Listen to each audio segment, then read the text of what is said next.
Assalamualaikum warahmatullahi wabarakatuh. Perkenalkan, nama saya Zuba Saidillah Puspa. Saya dari kelompok 6 dengan NIM 110124420. Kali ini saya akan menjelaskan hasil perancangan dari tugas besar antena kami. Yang pertama, sebelumnya antena itu adalah suatu struktur yang dirancang untuk mentransmisikan atau menerima gelombang elektromagnetik. Antena digunakan dalam berbagai sistem komunikasi, termasuk sistem radio televisi, komunikasi nirkabel, radar, dan banyak lagi. Fungsi utama antena adalah mengubah arus listrik menjadi gelombang elektromagnetik atau sebaliknya, bergantung pada apakah itu digunakan untuk mentransmisikan atau menerima sinyal. Nah, eh, kami akan menggunakan antena mikrostrip pada perancangan tugas besar antena kami. Jadi sebelumnya antena mikrostrip itu adalah antena yang menggunakan jalur mikrostrip sebagai elemen aktifnya. Antena mikrostrip ini menggunakan konduktor logam yang tipis yang terletak di atas substrat dieletrik. Nah, antena mikrostrip ini sangat cocok digunakan pada perangkat telekomunikasi. Nah, kemudian ada keunggulan dari antena mikrostrip sendiri, yaitu ukurannya yang kecil dan ringan sehingga mudah difabrikasi dan dipasang dan ditempatkan pada permukaan yang tidak rata. Kemudian efisiensinya tinggi sehingga dapat menghasilkan daya pancar yang besar. Untuk spesifikasi lagi, antena mikrostrip yang kami gunakan menggunakan patch rektangular.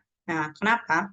Eh, Patch rektangular itu banyak digunakan karena kemudahannya dalam pembuatan dan analisis. Nah, patch itu mempengaruhi frekuensi kerja antena. Semakin kecil ukuran patch antena, maka frekuensi kerjanya akan lebih besar dan sebaliknya. Kemudian di sini kita bisa melihat ada bagian-bagian itu. Jadi patch ini ada di bagian tengah, lalu ada ground plane.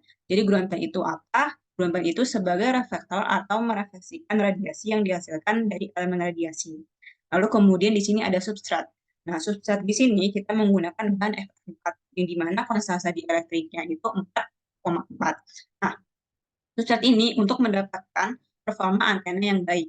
Nah, untuk mendapatkan performa antena yang baik, kita menggunakan substrat yang tebal.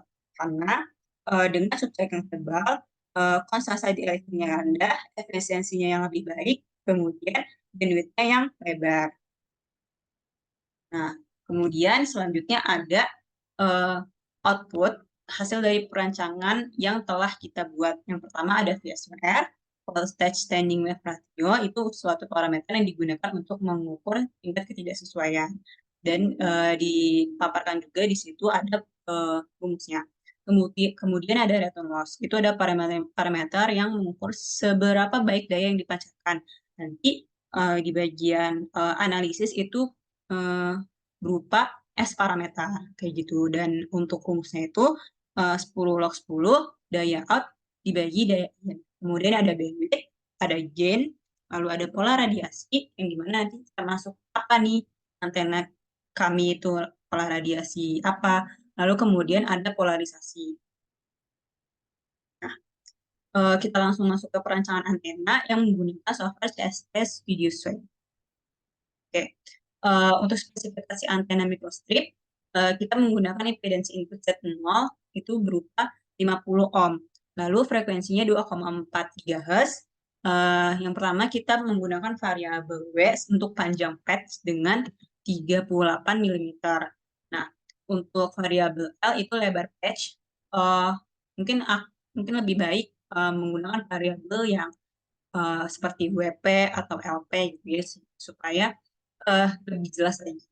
Karena di situ ada juga panjang fitur variabelnya WF. Lalu T-nya itu tebal konduktor, A-nya itu tebal konstanta dieletrik, dan lain sebagainya. Nah, ini adalah desain antena microstrip pada CST yang akan kami buat. Nanti di sini itu adalah sebuah feed line. Nah, feed line ini pada CST itu kami gabung dengan patch, sehingga di sini tidak ada garis lagi. Kayak gitu. Nah, ini adalah hasil dari perhitungan yang telah kita buat perancangannya.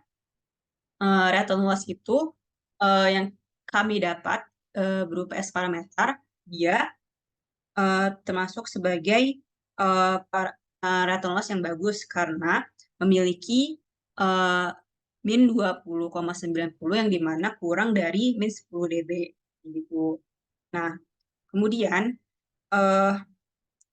selanjutnya untuk VSWR kami mendapatkan 1,19 dan itu juga masih termasuk VSWR yang bagus karena VSWR kami itu di antara 1 dan 2. Satu lebih kecil VSWR, di mana VSWR kami itu 1,19 dan lebih kecil dari 2. Oke. Nah, untuk pola radiasi yang kami dapatkan di sini adalah pola radiasi berbentuk unidireksional karena arah pancarannya itu pancaran antena itu ke arah dominan yang tertentu. Seperti itu. Nah, di sini bisa dilihat juga dengan pi-nya itu 90. Dan frekuensinya di sini 2,4 GHz. Nah, untuk selanjutnya ini kita mendapatkan polarisasi, di mana polarisasi di sini kita termasuk ke dalam linear. Karena di sini kita bisa lihat bahwa di aksel rasio pada pi-nya 90 mendapatkan 40 dB. Seperti itu. Baik, terakhir untuk kesimpulan dari presentasi saya, di sini kami merancang antena mikrostrip menggunakan software CST Studio 2019 dengan patch berbentuk square berbahan Cooper, substratnya berbahan FR4 dalam kurung lossy, ground plane-nya berbahan Cooper, dan field line-nya berbahan Cooper dengan ukuran panjang dan lebar masing-masing sesuai spesifikasi yang telah ditentukan sebelumnya. Berdasarkan simulasi yang telah dilakukan, kami mendapatkan hasil yang diinginkan pada frekuensi 2,4 GHz dengan nilai return loss sebesar min 20,90 dBi, kemudian VSWR-nya sebesar 1,1979, polarisasi yang didapatkan berjenis linear, karena nilai rasio sebesar 40 dB dengan bentuk polarisasinya unidirectional. Itu. Baik, terima kasih. Hasil dari perancangan dan analisis yang telah kami buat. Kurang lebihnya mohon maaf. Wassalamualaikum warahmatullahi wabarakatuh.